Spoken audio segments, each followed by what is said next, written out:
आपका मेज़बान शेख अजीज़ुर्रहमान। अवाम की अदालत। अवाम की अदालत में हमारे साथ माहिर कानून सुप्रीम कोर्ट ऑफ पाकिस्तान जनाब अशफाक अहमद खरल साहब मौजूद हैं। आपका वसी तजर्बा है और आपसे जानने की कोशिश करेंगे अदलिया में कहाँ खामियाँ पाई जाती हैं और इनको कैसे फ़ाल बनाया जाए। अस्सलाम वालेकुम। वालेकुम सलाम। कैसे सर आप खैरियत से हैं? शुक्र अल्लाह का खैरियत। नाज़रीन की आगाही के सिलसिले में आप अपनी इब्तदाई तालीम तरबियत के हवाले से कुछ आगाह करें। जी, मैं डिस्ट्रिक्ट उकाड़ा के एक गांव शेर का बाला का रहने वाला हूँ। खरल फैमिली से मेरा ताल्लुक़ है और मैं गवर्नमेंट कॉलेज लाहौर और एफसी कॉलेज लाहौर से मैंने तालीम हासिल की है। बेसिक मैं पीएचडी इन लॉ का स्टूडेंट हूँ, थर्ड सेमेस्टर का। और मैंने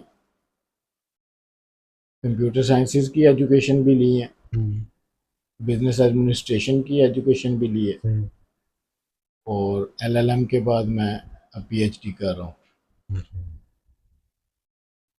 प्रोफेशन में मैंने 2000 में प्रोफेशन का आगाज़ किया और अल्लाह की मेहरबानी से मैं डिस्ट्रिक्ट बार एसोसिएशन उकाड़ा में मैंने अपनी प्रैक्टिस का आगाज़ किया था। उससे पहले मैंने मंसूरुल इस्लाम जोया साहब उस वक़्त पंजाब बार काउंसिल के मेंबर थे, उनके ऑफिस को ज्वाइन किया। लेटर ऑन वो फिर यूके शिफ्ट हो गए, फिर मैं वापस अपने डिस्ट्रिक्ट गया। 2004 में मैंने डिस्ट्रिक्ट बार एसोसिएशन का सीनियर वाइस प्रेसिडेंट का इलेक्शन कंटेस्ट किया। अल्लाह की मेहरबानी से मैं हाईएस्ट वोट लेकर उकाड़ा डिस्ट्रिक्ट बार एसोसिएशन का सीनियर वाइस प्रेसिडेंट बना। उसके बाद फिर मैंने लाहौर में प्रैक्टिस शुरू की दोबारा वापस आके। तो मुझे 2006 में डिप्टी डिस्ट्रिक्ट प्रोसिक्यूटर अपॉइंट किया गया गवर्नमेंट की तरफ से और 2009 तक मैं डिप्टी डिस्ट्रिक्ट प्रोसिक्यूटर सर्व करता रहा। इससे पहले मैंने national bank of Pakistan, PHA और पंजाब औकाफ डिपार्टमेंट की लीगल एडवाइजरीज पे भी काम किया हुआ। जब मैं डिस्ट्रिक्ट प्रोसिक्यूटर अपॉइंट हुआ तो 2010 में मुझे deputy district prosecutor environment tribunal Punjab की पोस्ट पे ट्रांसफ़र किया गया। वहाँ से मैंने 2 साल deputy district prosecutor environment tribunal Punjab में काम किया। 2011 में मैं गवर्नमेंट ऑफ पंजाब ने मुझे असिस्टेंट एडवोकेट जनरल अपॉइंट किया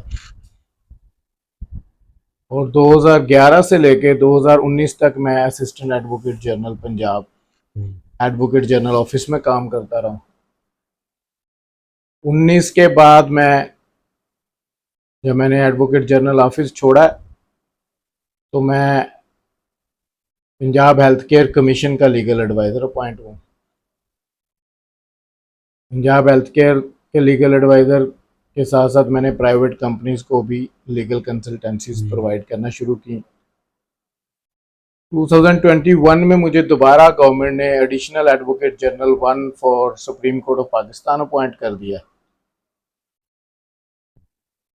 तो 2001 से ऑनवर्ड 2024 मार्च तक मैं एडिशनल एडवोकेट जनरल 1 काम करता रहा।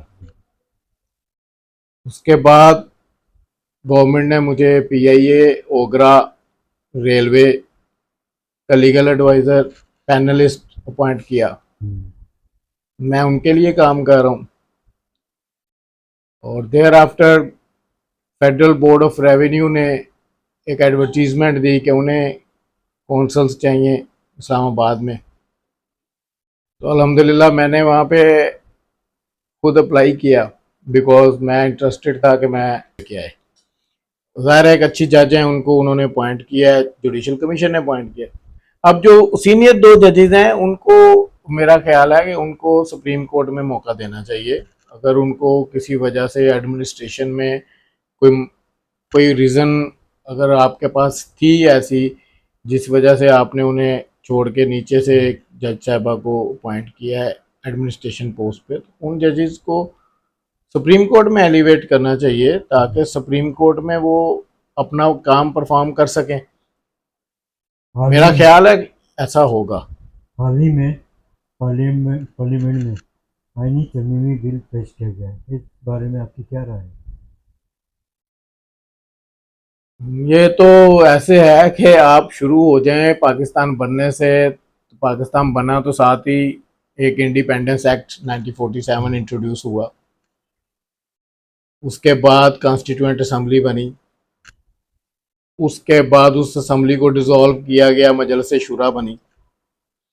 उस वक़्त से ये अमेंडमेंट्स जो है ना, जब कॉन्स्टिट्यूशन बना तो अमेंडमेंट्स आना शुरू हो गई। 1973 में जब कंसेंसस बिल्ड हुआ कि ये एक कॉन्स्टिट्यूशन है जिसको एक रिटन फॉर्म में होना चाहिए, तो उस कॉन्स्टिट्यूशन के बाद भी आप देखें जितनी भी गवर्नमेंट्स हमारी आई है ना, शायद कोई ऐसी गवर्नमेंट हो जिसने कॉन्स्टिट्यूशन के अंदर अमेंडमेंट ना की हो।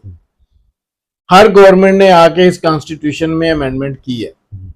अब वो अमेंडमेंट पॉजिटिव्स हैं, नेगेटिव्स हैं, पर्सनल जो है वो उन्होंने किए हैं बेनिफिट के लिए, बाइस्ड होके किए हैं। ये तो सारी चीज़ें मुकर्रना को सोचनी चाहिए क्योंकि ये काम तो असम्बली का ही है, ये अदालतों का काम तो नहीं है। सर, आपकी नज़र में जस्टिस मंसूर अली शाह साहब का क्या मुस्तकबिल है? क्या चीफ जस्टिस काजी फायद ईसा साहब को स्टे मिलेगा या मंसूर अली शाह साहब चीफ जस्टिस मुकर्रर होंगे? और देखें जी, ये काम हमारे हाथ में तो नहीं है ना, हम कह सकते हैं कि क्या होना चाहिए क्या नहीं होना चाहिए, सारे जजेस ही मोहतरम हैं।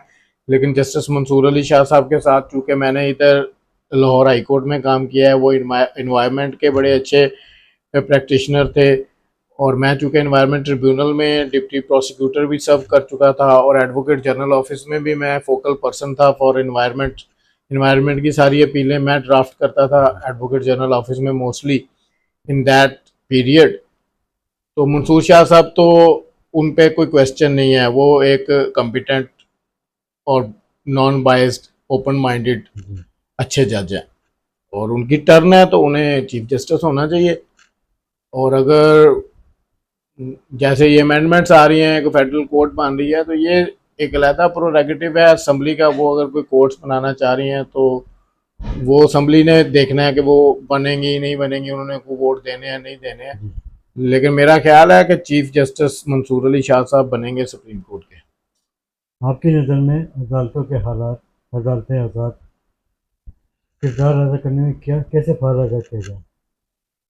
हमें ज़हनी तौर पर आज़ाद होना पड़ेगा हर बंदे को पहले, तब हम किसी इंस्टीट्यूशन की आज़ादी की बात करेंगे। जब हम सारे ज़हनी तौर पे मोहताज हैं, ज़हनी तौर पर मफलूज हैं, ज़हनी तौर पर हम गुलाम हैं, उतनी देर तक हम किसी इदारे की आज़ादी की बात कैसे कर तो सकते हैं? सर, आप किसके गुलाम हैं या आवाम किसकी गुलाम है?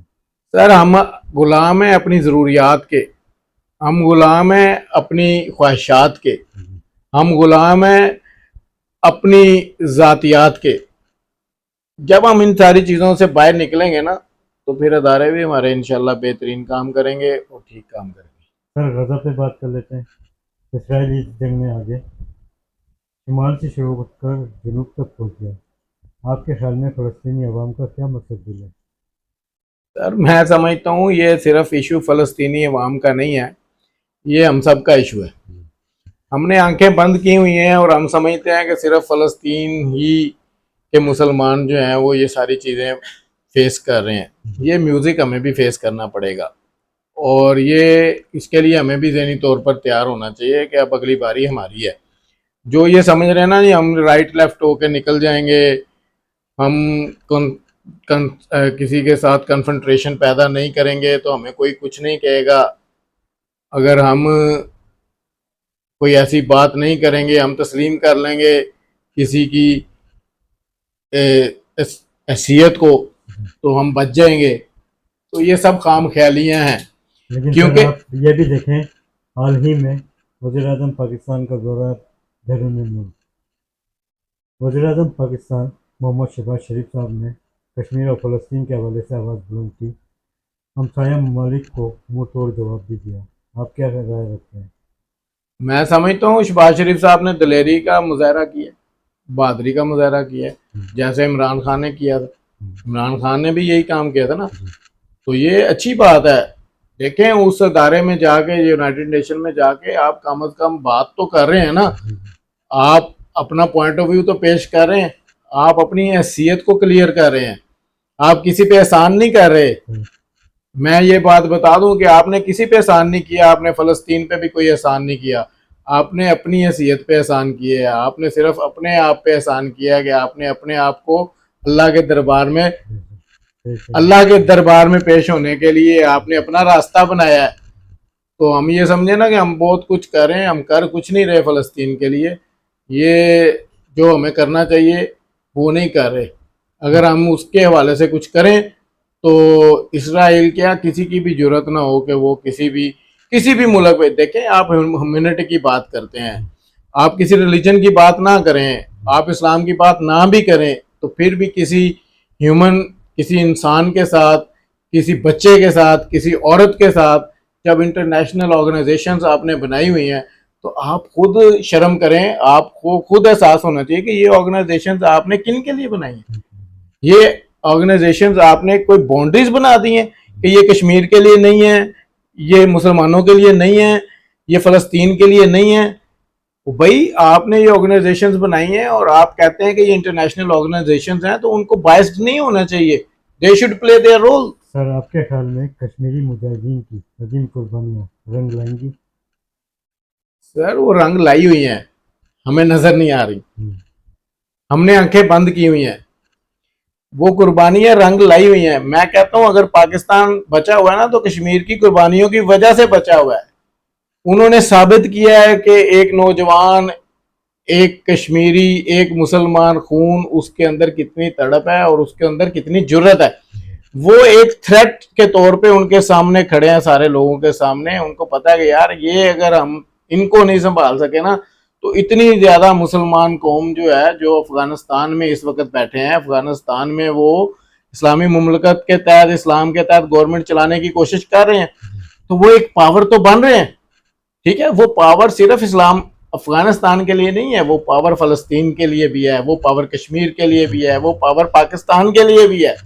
तो ये एक ओवरऑल एक थ्रेट जो है ना उसमें इजाफा हो रहा है। सर कश्मीर के 77 बरस कश्मीर में योम तासीस जारी, शहदाए कश्मीर और कश्मीरियों को खराज तहसीन पेश करने के लिए आपका पैगाम?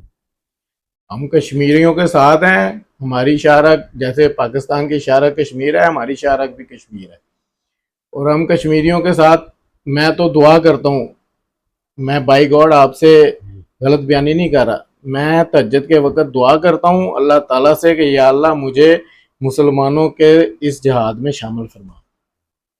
सर कश्मीर और फ़लस्तीन की आज़ादी के सिलसिले में हुकूमत वक्त को कोई पैगाम देना चाहिए? हुकूमत भी अपने तौर पे देखे ना, अभी जैसे आपने खुद बताया कि प्राइम मिनिस्टर जो हैं वो गए हैं यूनाइटेड नेशन की मीटिंग में, उन्होंने जाके कश्मीर की बात भी की है और उन्होंने फ़लस्तीन की बात भी की है। अब जैसे मैं याद करता हूँ तो मैं दुआ कर सकता हूँ ना, मैं उनके लिए कोशिश कर सकता हूँ, मैं वहाँ जाके फाइट तो नहीं कर सकता ना, मैं अपने प्रोफेशन में हूँ, मैं यहाँ बैठ के भी उनके लिए कोशिश कर, मैं तो कहता हूँ ह्यूमैनिटी की बात करें, किसी मजहब की बात ना भी करें ना, किसी एरिया की बात ना भी करें, तो आप ह्यूमैनिटी की बात करें कि आप इंसानियत के साथ क्या कर रहे हैं। जब आप इंसानियत की बात करेंगे ना तो सारे ज्वाइंटली आपको सपोर्ट करेंगे। जब आप किसी एक मजहब की बात करेंगे वहां पे इख्तलाफ आएगा, जहां आप किसी एक एरिया की बात करेंगे वहां पे इख्तलाफ आएगा। तो प्राइम मिनिस्टर ने कोशिश की है और एक अच्छा जेस्चर अवाम ने भी दिया है। ठीक है ना, इससे पहले इमरान खान ने कोशिश की तो इमरान खान को भी पॉपुलैरिटी मिली। तो अगर इन्होंने भी कोई पॉपुलैरिटी गेन करनी है और ये चाहते हैं कि हम दुनिया में और अल्लाह के पास फख्र से पेश हों, उस दरबार में जाने के लिए ज़रूरी है कि ये यहाँ पे कुछ कर लें। बहुत शुक्रिया सर आपका। Thank you sir.